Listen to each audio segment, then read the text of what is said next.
côté, regarde ça, la cascade !»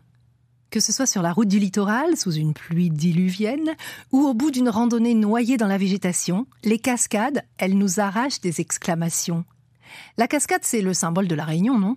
Impossible de toutes les compter tellement il y en a par tas.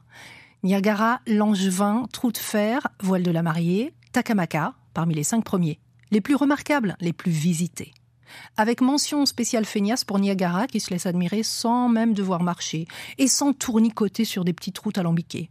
Juste au fond du champ de Cannes, une image d'Épinal, enfin non, de la Réunion. On a aussi la cascade la plus haute de France et de Navarre, celle du Trou de Fer, on peut être fier. On est riche en eau douce, terre-là, et ça se voit. Mais bon, il suffit d'une fois qu'on vous ait parlé de cette cascade, dont je tairai le nom, qui est si tant tellement belle et si peu connue que vous serez seul au monde, après 4 heures de marche, seulement. Vous y arrivez rincé, et là, il n'y a pas d'eau, c'est comme ça. On ne les calcule pas les cascades, petit filet ou gros bouillon, c'est selon.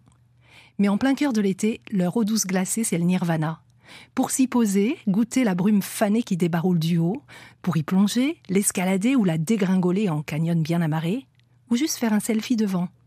Et rêver, en voyant les photos des plus fous, des plus casse-cou, qui sont allés vers la plus bleue, la plus dangereuse, la plus interdite, au-dessus du chef-lieu, ou des plus chanceux, qui sont arrivés pile au Tremblay quand les cascades éphémères s'embrasaient.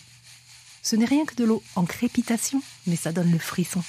Ça même, la Réunion.